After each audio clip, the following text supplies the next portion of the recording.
I got married after 3 weeks. Meeting my husband, I knew he was the one. It was almost like everything that I was praying for was right in front of my face. And you have to watch that too. For right in front of my face. And you have to watch that too. Marriage is a beautiful thing, but who ties the knot after just 3 weeks of meeting someone? You're supposed to ride with that person forever, till death do you part. Yet after 3 weeks, you don't even know their favorite meal, let alone if they snore.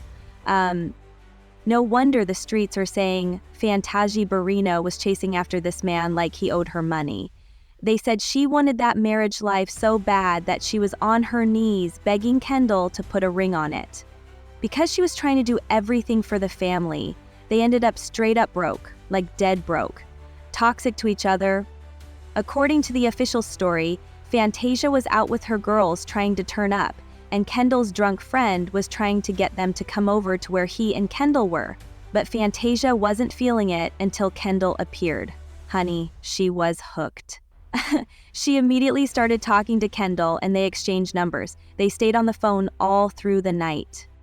It continued when she reached out to him again so they could hang out and talk. This time Kendall told her about his history. At the end of their meeting, he said he enjoyed meeting her, but he was honest and let Fantasia know that he just started a conversation? No. He didn't. His friend came up to try to flirt.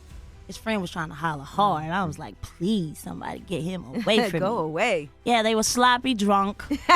He was. And I told my girls, I was like, yo, let's roll. And he comes down like, yo, I just want to say, I don't want what they're doing and how they acting to reflect on the whole crew. Y'all are more than welcome to stay, buy you a drink or whatever if you want to. But I just want to let y'all know, like, everybody that's with them ain't like that.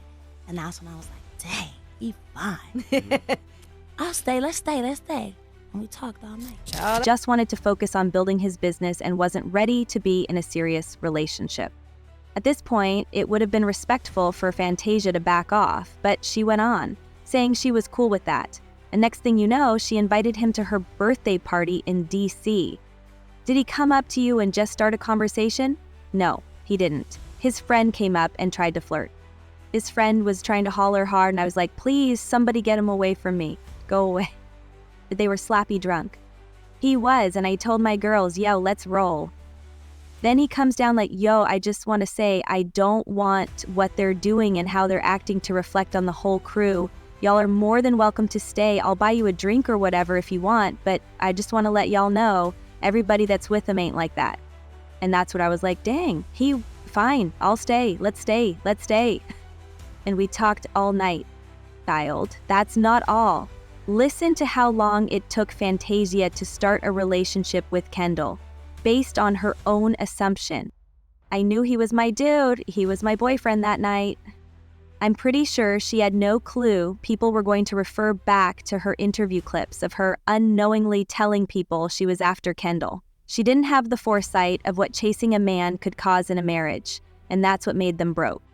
Have you ever wondered what could make Kendall finally accept and quickly jump into this marriage? We're talking about the American Idol and Grammy Award winner, Fantasia. Could it be that he saw some dollar signs?